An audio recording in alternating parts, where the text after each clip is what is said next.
नमस्कार दोस्तों। इन श्लोकों में यही बताया गया है कि जब अर्जुन सारी बातें कृष्ण से कहने के बाद बहुत दुखी हो जाता है, तब कृष्ण अर्जुन से कहते हैं, तुझे इस युद्ध में असमय यह मुँह किस हेतु प्राप्त हुआ, क्योंकि न तो यह स्वर्ग को देने वाला है और न कीर्ति को करने वाला ही है। इसलिए हे अर्जुन, दुर्बलता को त्याग कर युद्ध में खड़ा हो जा। फिर आगे अर्जुन कहता है, हे कृष्ण, मैं रणभूमि में किस प्रकार भीष्म पितामह और द्रोणाचार्य के विरुद्ध लड़ूंगा, क्योंकि वे दोनों ही पूजनीय हैं। गुरुजनों को मारने से अच्छा है इस लोक में भिक्षा का अन्न खाना कल्याणकारी समझता हूँ। और हम यह भी नहीं जानते कि हमारे लिए युद्ध करना और न करना, इन दोनों में से कौन सा श्रेष्ठ है। अतः जो मेरे लिए कल्याणकारी हो वह मेरे लिए कहिए। तो चलिए द्वितीय अध्याय सांख्य योग स्टार्ट करते हैं। संजय बोले, उस प्रकार करुणा से व्याप्त और आंसुओं से पूर्ण तथा व्याकुल नेत्रों वाले शोक युक्त उस अर्जुन के प्रति भगवान मधुसूदन ने यह वचन कहा। श्री कृष्ण बोले, हे अर्जुन, तुझे इस असमय में यह मोह किस हेतु से प्राप्त हुआ, क्योंकि न तो यह श्रेष्ठ पुरुषों द्वारा आचरित है, न स्वर्ग को देने वाला है और न कीर्ति को करने वाला ही है।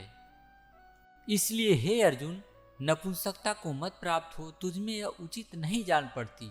हे परंतप, हृदय की तुच्छ दुर्बलता को त्याग कर युद्ध के लिए खड़ा हो जा।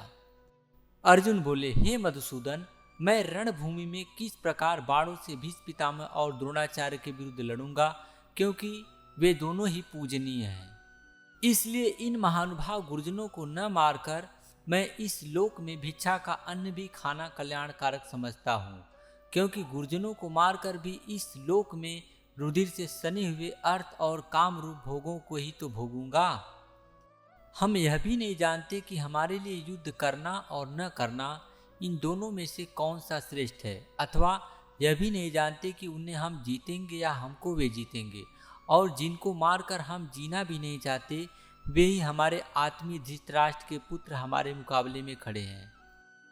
इसलिए कायरता रूप दोष से उपहत हुए स्वभाव वाला तथा धर्म के विषय में मोहित चित हुआ मैं आपसे पूछता हूँ कि जो साधन निश्चित कल्याणकारक हो वह मेरे लिए कहिए, क्योंकि मैं आपका शिष्य हूँ। इसलिए आपके शरण हुए मुझको शिक्षा दीजिए।